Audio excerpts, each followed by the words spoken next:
Indonesia adalah negara demokrasi yang unik, dibangun atas dasar nilai-nilai Pancasila dan konstitusi tertinggi, yaitu Undang-Undang Dasar 1945. Demokrasi di Indonesia bukan sekedar sistem pemilu atau pengambilan keputusan mayoritas saja. Namun, hakikat demokrasi Indonesia adalah bagaimana nilai Pancasila dan UUD 1945 menjadi instrumen dalam praktik kehidupan berbangsa dan bernegara.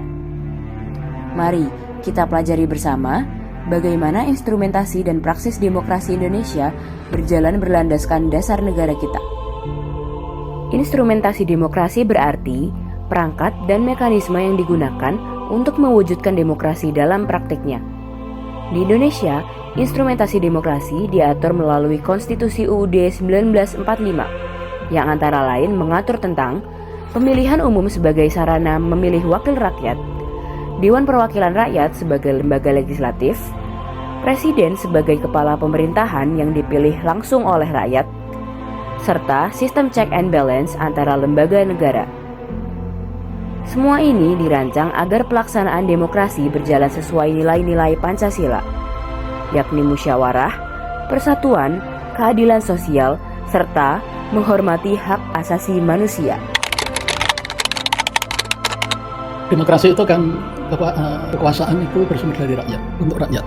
Sehingga kalau kita melihat kualitas demokrasi, jangan hanya sekedar dilihat dari pemilu, tapi demokrasi sebagai suatu proses.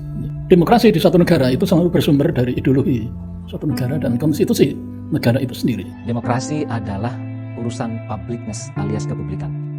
Demokrasi adalah pewujudan kehendak rakyat.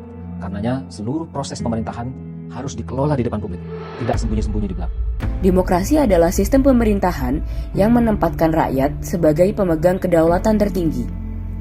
Hakikat demokrasi kita didasarkan pada Pancasila, khususnya sila keempat, yaitu kerakyatan yang dipimpin oleh hikmat kebijaksanaan dalam permusyawaratan dan perwakilan. Hal ini menegaskan bahwa kekuasaan tertinggi di tangan rakyat dan keputusan diambil berdasarkan musyawarah untuk mufakat.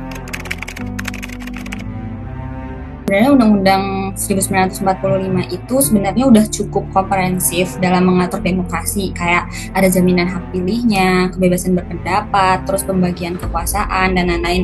Tapi ya tetap ada tantangannya gitu loh. Bagaimana aparat atau lembaga negara itu menjalankan isi dari undang-undang tersebut gitu. Sebenarnya dibilang menjamin pelaksanaan demokrasi yang sehat dan berkeadilan tuh sebenarnya udah cukup ya, cuman emang ada tantangannya aja gitu.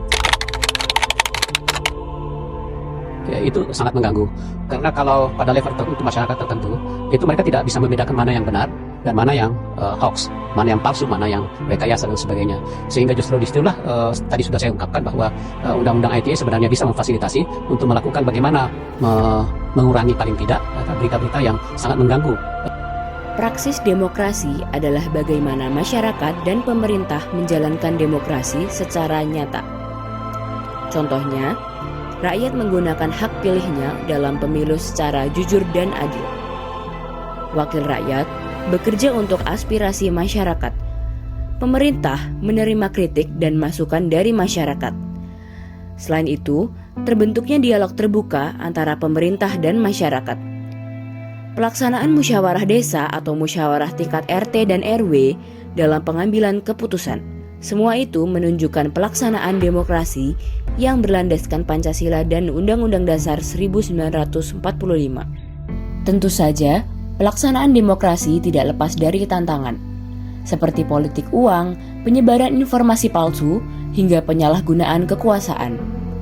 Namun, dengan pendidikan politik yang baik, kesadaran berbangsa, dan komitmen pada nilai-nilai Pancasila dan UUD 1945, kita dapat mengatasi tantangan tersebut.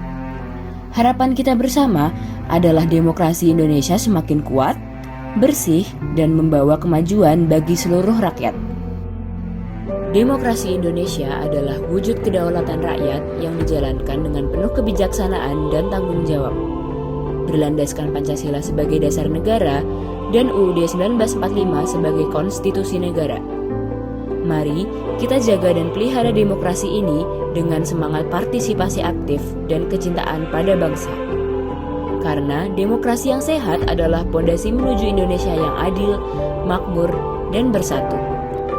Terima kasih telah menyimak video ini. Sampai jumpa di video pembelajaran berikutnya.